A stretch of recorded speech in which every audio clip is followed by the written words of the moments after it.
Olá, está começando o Maravilha. Hoje trataremos de uma temática importantíssima: direitos humanos. Temos a presença da Denise Pessoa, vereadora e presidente da Comissão de Direitos Humanos de Caxias do Sul, da Paula Grace, historiadora e militante da Marcha de Mulheres, da doutora Milene Dalbó, juíza da Vara de Execuções Criminais de Caxias do Sul. Denise. Bom, na verdade, os direitos humanos são todos os direitos, né, que são direcionados a todas as pessoas, pelo simples fato de serem seres humanos, né? Então, isso é indistintamente de qualquer característica, de qualquer situação em que essa pessoa se encontre, né? Então, é o direito à moradia, é o direito à saúde, direito à educação, direito à alimentação saudável. Então, tem diversos, né, direitos. Seria o artigo 5º da Constituição, né, e que seriam os direitos fundamentais. E, na verdade, acho que todo mundo deveria gostar e respeitar os direitos humanos, porque diz respeito à própria, né, ao seu direito de liberdade, de vida, né? Então, na verdade, a gente ouve bastante contradições hoje, muita desinformação, né, e até uma certa maldade no sentido de, né, de questionar quem deve ter direitos humanos ou não. Então, eu diria que são os direitos fundamentais, né? Paula. A Declaração dos Direitos Humanos, ela é baseada em outras declarações do passado. Acho que é importante recordar isso, que não é de tempos de agora, né? Isso já é um acúmulo histórico. E aí eu queria trazer outras duas declarações, que é a Declaração do Direito do Homem e do Cidadão, que aconteceu na Revolução Francesa, lá em 1789, e também a Declaração dos Direitos da ONU. E uma coisa muito curiosa que aconteceu ainda na Revolução Francesa foi que essa declaração, que também tratava de direitos às pessoas, né, na ideia de que todos têm direito à dignidade humana, ela era só para os homens, né? As mulheres foram colocadas de fora. E no momento que uma mulher ela passa a reivindicar a ideia da universalidade dos direitos, ela vai ser guilhotinada. Então, como que também a história nos mostra que as pessoas que questionam, né, a ideia do direito, para quem que é o direito humano, às vezes ela acaba sendo também ridicularizada e depois morta. Doutora Milene. Hoje em dia o que a gente está vendo é muita dificuldade de diálogo, né? As pessoas falam e as outras não escutam, não existe uma escuta ativa, uma escuta qualificada. Então, são diversos monólogos mesmo, concomitantes, que não se associam. E essa questão de direitos humanos me parece um desses tantos monólogos. Os vários interlocutores não conseguem conversar entre si e convergir a respeito desses temas. Eu trabalho numa vara de execuções criminais, trabalho com presos que já estão condenados, cumprindo pena, e a dificuldade de que se compreenda a realidade do nosso trabalho, o quanto duro é o cumprimento de uma pena, e a venda por muitos de que é uma coisa fácil, de que é uma coisa simples, de que no Brasil as penas são leves, o que é uma grande inverdade. Então, me parece assim que surgem os vários discursos, todos eles dissonantes, né? Todos eles desassociados, e as pessoas não conversam minimamente de boa fé, com a vontade de compreender a problemática e chegar a um consenso, né? Nessa questão prisional, que tem tudo a ver com direitos humanos, muitas vezes o que se pensa assim no senso comum, vamos colocar lá dentro para apodrecer, né? Para que pague, né? Para que pague o que fez. E se sabe que no Brasil, corretamente, não existe prisão perpétua, não existe pena de morte, e a pessoa que entrou no presídio, consequentemente, de uma maneira vai sair. Com 1 ano, com 2 anos, com 5 anos, se foi muito, se foi pouco, é uma outra discussão. Mas, passado algum tempo, essa pessoa vai sair. E vai sair bem ou mal. E não se compreende, não se consegue discutir mais seriamente a respeito do tema, né? A ideia do programa hoje é que nós possamos exatamente desmistificar essa ideia que existe um pouco no senso comum de que direitos humanos é para defender bandidos, né? Direitos humanos é para defender o ser humano, é para defender a vida. Então, Denise, nessa tua trajetória, como é que tu tens acompanhado essas questões que dizem respeito a isso, inclusive pelo trabalho que tu terminas desenvolvendo na Comissão de Direitos Humanos da Câmara de Vereadores? Bom, eu comecei, né, a militância no movimento de direitos humanos junto ao Centro de Direitos Humanos em Caxias, né, muito pelo contato com o Padre Roque Graziotin, com a Marisa Fórmulo, né, que são pessoas que ajudaram a criar o Centro de Direitos Humanos em Caxias. E já são 3 mandatos como vereadora, e nesses mandatos, em vários deles, eu presidi a Comissão de Direitos Humanos, né, e sempre estive na comissão. Então, é um espaço que eu gosto de ocupar, né? Gosto de fazer esse debate.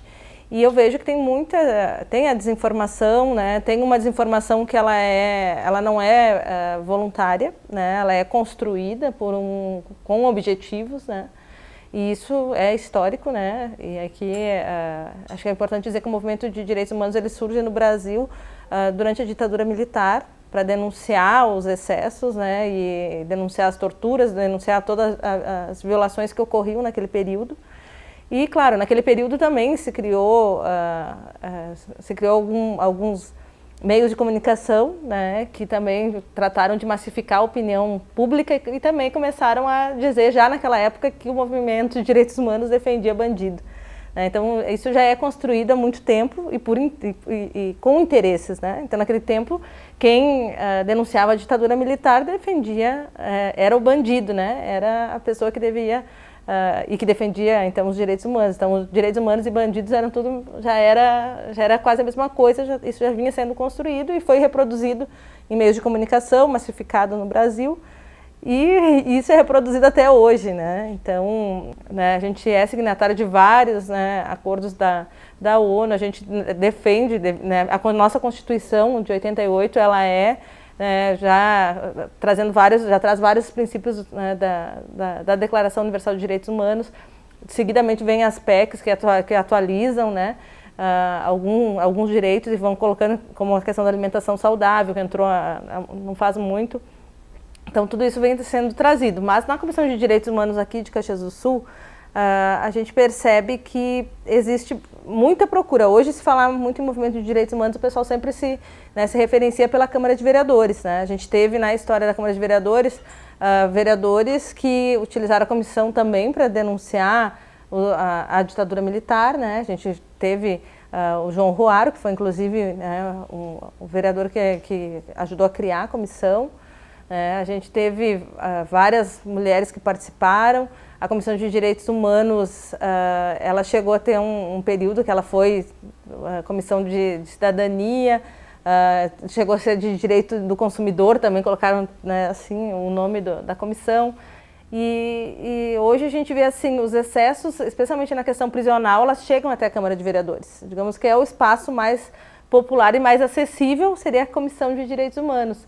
Então, é o único espaço que acaba acolhendo e recebendo as denúncias, né? O que dá valor para esse tipo de violência. Então, por isso também muitas pessoas, e às vezes o Estado, né, em alguns agentes do Estado, não reconhecem ou criam ojeriza e começam a criticar a comissão.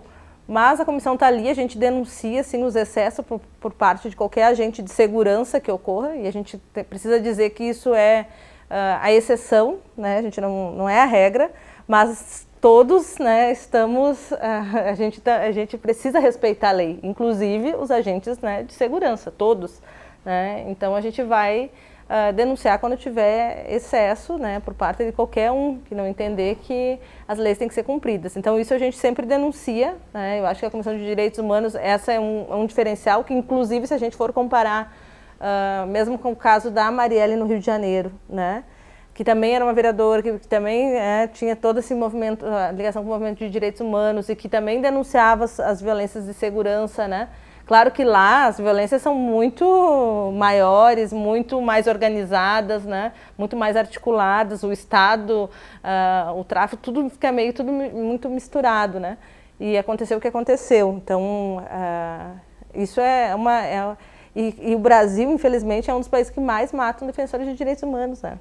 Então, isso é muito triste. Então, o que aconteceu com ela foi um ataque, sim, ao movimento de direitos humanos, né? E agora mesmo, né, mataram, né, o assessor do outro vereador que estava na investigação. Então, é tudo muito orquestrado e organizado para calar a boca de quem né, tenta defender, né, os direitos humanos e também tenta denunciar esse tipo de violência que é feita pelo Estado e que por muitas vezes ele é silenciado pelo próprio Estado, né? O Estado não quer discutir, não quer rever esse tipo de coisa.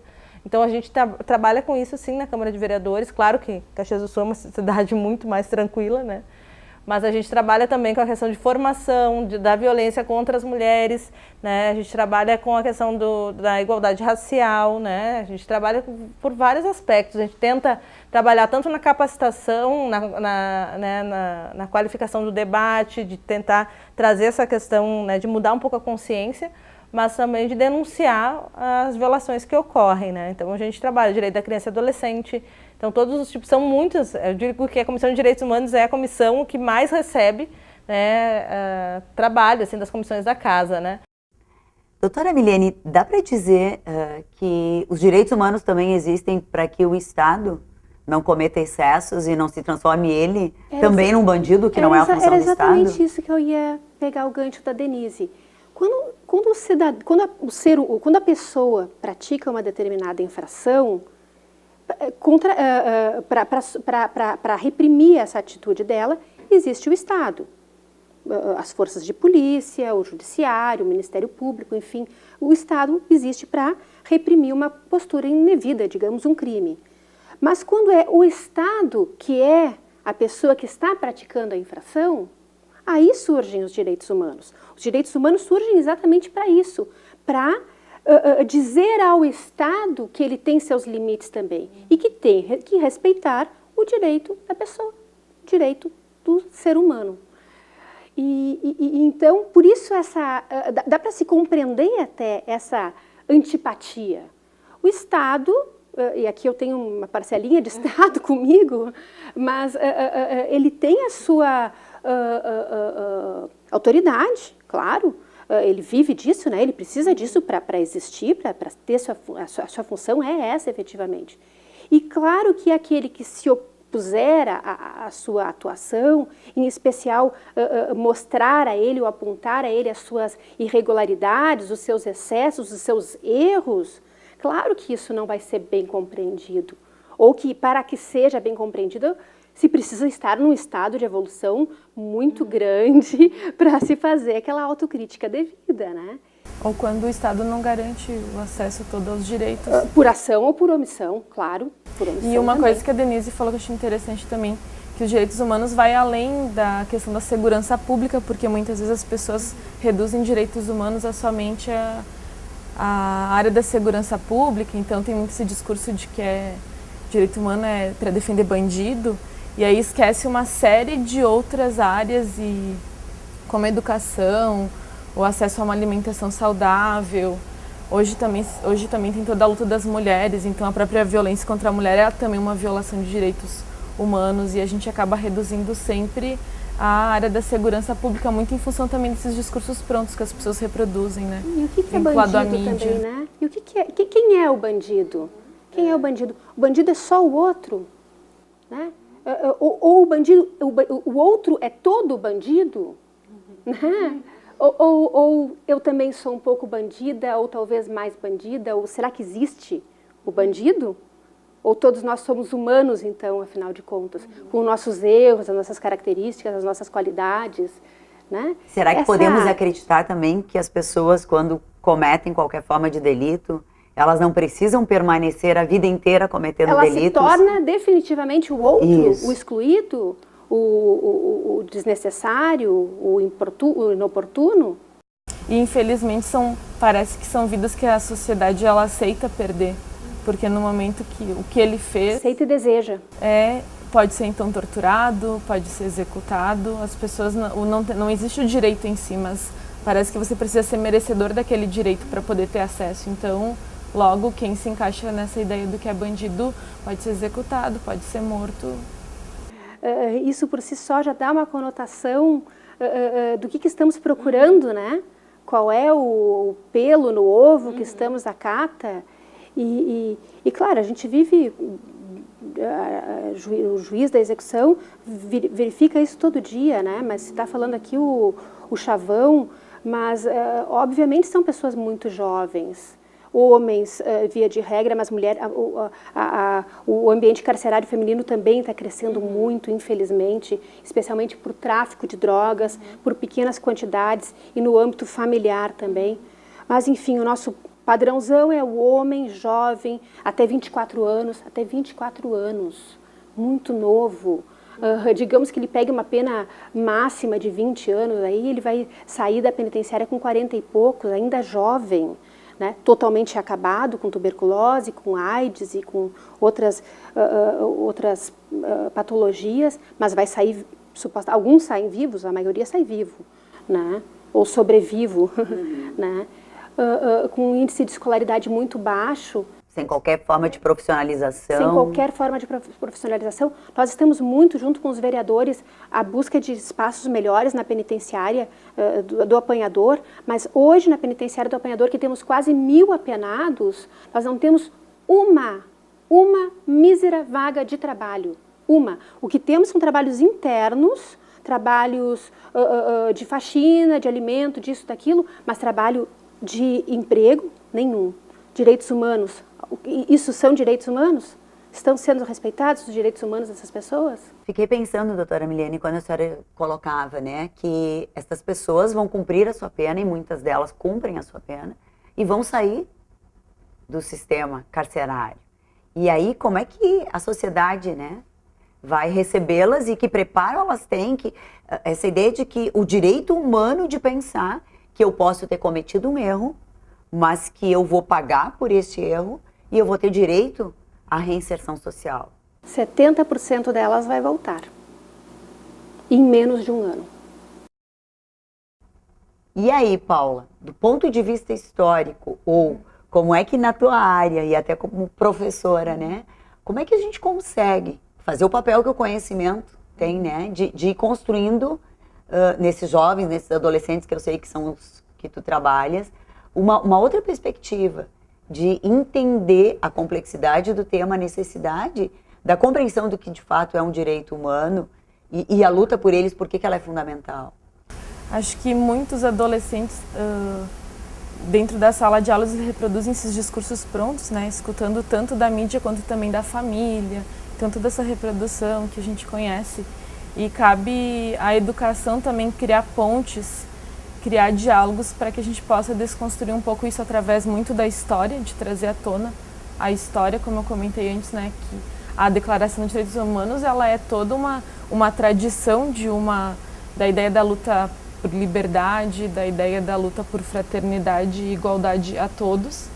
E hoje também acho que um dos grandes desafios para o professor, para a professora em sala de aula, especialmente historiadores, é também as fontes que esses adolescentes estão tendo acesso, porque infelizmente hoje também tem muitas fontes mentirosas na internet. Então, como também tu quebra com essa ideia de trazer, olha, o que tu tá falando, na verdade, é uma mentira ou é um exagero da narrativa.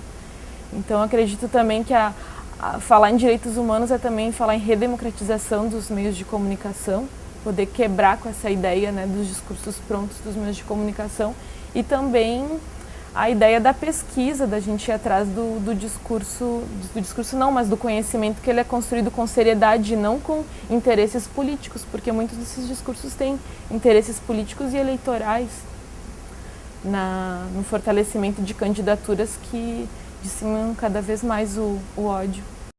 Ouvindo vocês falarem, fiquei pensando, né, se a nossa Constituição consagra, né, a questão dos direitos humanos, isso é óbvio, isso é um direito, né? Não é a Constituição brasileira a única nisso, né? Como é que a gente pode ter, então, inclusive representantes da lei, né, que estariam infringindo a lei, quando não defendem os direitos humanos, ou quando... Como é que a gente poderia, um pouco assim, abordar essa questão, ou tentar pensar um pouquinho para esclarecer o nosso telespectador, para ele se dar conta de não ir tão fácil, né, nessa... Até porque todo representante, a gente jura, né, defender a Constituição na nossa posse, né?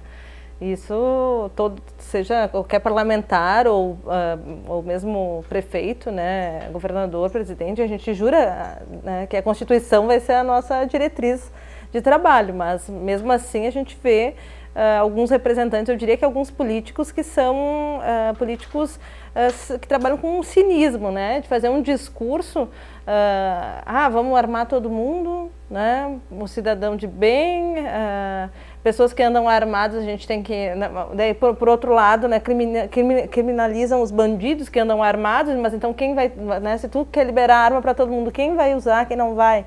Sabe? Então, uns discursos completamente doentes, né? São discursos oportunistas que trabalham discursos fáceis que tentam seduzir alguns setores da população que estão descontentes. Então, se brinca muito com a falta de informação das pessoas. Então, são políticos que não são sérios, né? Acho que as pessoas precisariam acompanhar um pouco mais, né, os seus representantes, prestar um pouco mais atenção nas falas, né, dos representantes, né? Porque se a gente prestar um pouquinho de atenção, a gente vai ver que não fecha a conta, né, nesses discursos. Mas tem muitos. Tem alguns, sim, que são, eu diria que os representantes nos parlamentos, eles vêm da sociedade, né? São representantes da sociedade. Então, o que tem na sociedade tem no parlamento, né? Com outra proporção, digamos, com um zoom maior, né? Porque a gente vai ver um grupo menor. Claro que sempre uma parte, os parlamentos ainda são burgueses, né? Tem um grupo da sociedade que está representado, tem alguns que não, né? Bem menos e desproporcional, mas os que estão ali representam sim alguns pensamentos que existem na sociedade ou que tentam dominar, né, na sociedade. Então, a gente precisa sim prestar mais atenção e fazer esse debate, né? Eu me lembro, na Câmara de Vereadores, a gente trabalhou muito a questão dos imigrantes em um período, quando estavam chegando em Caxias, e a gente viu falas de representantes dizendo que tinha que mandar de volta, tinha que, né, deportar, mandar, né, extraditar, que não dá, que eles vêm aqui, vão roubar, né, trabalho. Então, tu vê muita fala de gente que deveria, né, defender as pessoas, os direitos humanos, e aí vai lá e faz fala, né, violentas, né? Fala também da questão das mulheres, né? Já vi vereadores dizer que as mulheres fingem que sofreram violência para poder abortar, imagina. Né? Então, assim, são falas que e a gente tem que ouvir, né? Doutora Milene, na sua fala, a senhora coloca a idade, né, desse pessoal que está nos presídios e que é assustador pensar que a juventude, né, que está trancafiada.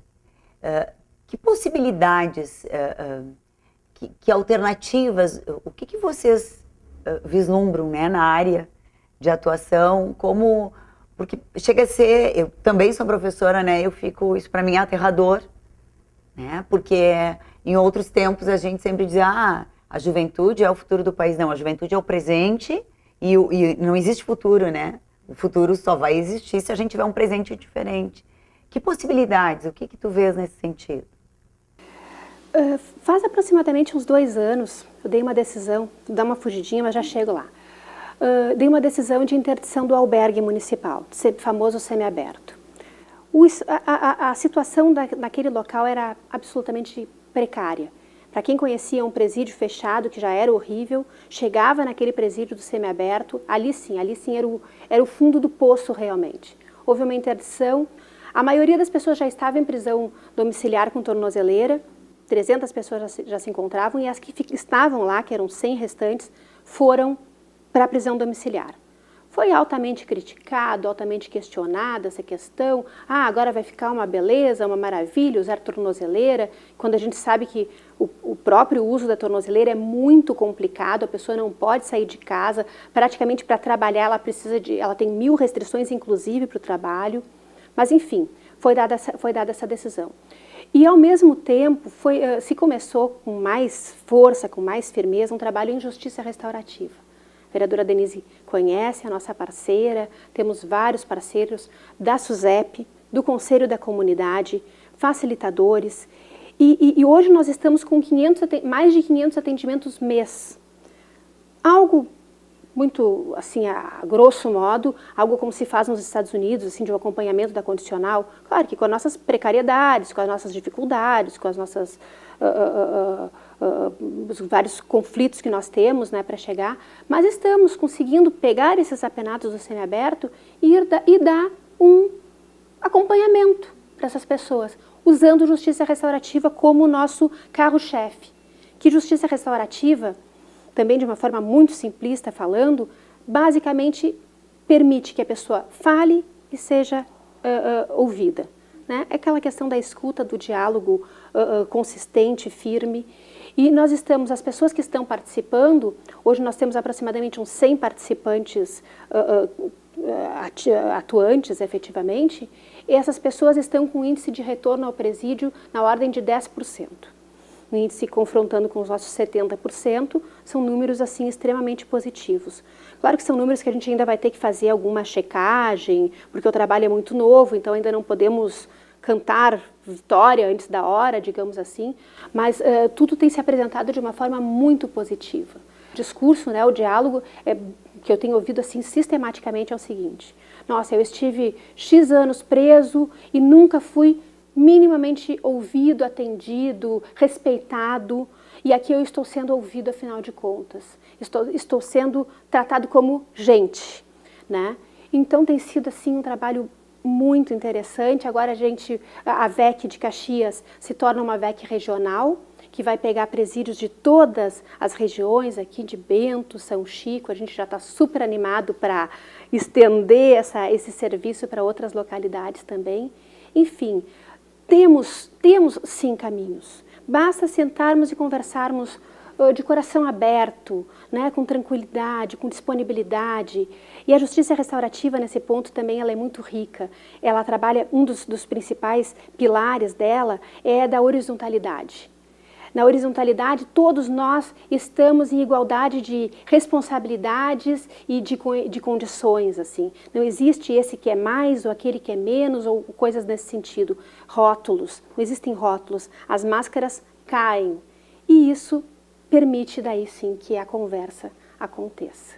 E Paula, reafirma um pouquinho essa ideia que tu trouxeste bem, né? Que a gente muitas vezes só lembra dessa questão toda que aflige, que é a segurança, mas que a gente esquece de direitos que são fundamentais da pessoa humana e que é isso que os direitos humanos contemplam. E agora que tu falava também em juventude, o quanto que a gente esquece das políticas, do quanto os jovens eles tenham não acesso a certas políticas para que não caiam, né, nesse mundo vinculado à violência. E infelizmente a gente está tendo um desmonte do Estado, das políticas públicas. Então também fico me perguntando até quando, o quanto que a gente vai também ainda acabar vivendo consequências desse desmonte do Estado. Infelizmente, daí nesse sentido, os jovens que têm os índices de desemprego maior, eles vão estar bem vulneráveis a essa ausência cada vez maior do Estado. Então, quando se fala em direitos humanos, também devemos pensar para além disso, né? O acesso à educação, o acesso a trabalho, o acesso à fonte de renda, como que também está isso? E também gostaria de colocar uma questão que não foi ainda colocada, sobre a questão também dos privilégios. Às vezes a sociedade no geral, né, e daí eu digo a sociedade, mas com discursos de grupos políticos, né, porque esses discursos no fundo eles têm interesses de grupos políticos e econômicos. Ou quando tu vai questionar algumas coisas dos direitos, também tu está questionando privilégios. E aí mora o problema, porque há uma elite econômica que não quer perder seus privilégios, então é necessário, através da mídia, desqualificar as pessoas que querem pensar o acesso dos direitos a toda a população. Então, pobre não é merecedor de direito, porque, no fundo, se o pobre tiver acesso ao direito, ele vai desequilibrar um equilíbrio social que é injusto. Então, também esses discursos eles estão prontos porque eles têm interesses econômicos por trás, eles não querem a perda dos privilégios econômicos. Só temos que agradecer a presença de vocês. É uma pena que estejamos chegando ao final do programa, né? Mas agradecemos muito a presença da Paula, da juíza Milene, da vereadora Denise Pessoa. Acho que contribuímos muito com uma discussão fundamental de que é entender que direitos humanos são direitos fundamentais das pessoas. É preciso que entendamos que direitos humanos fazem com que possamos ter um pacto mínimo de civilização.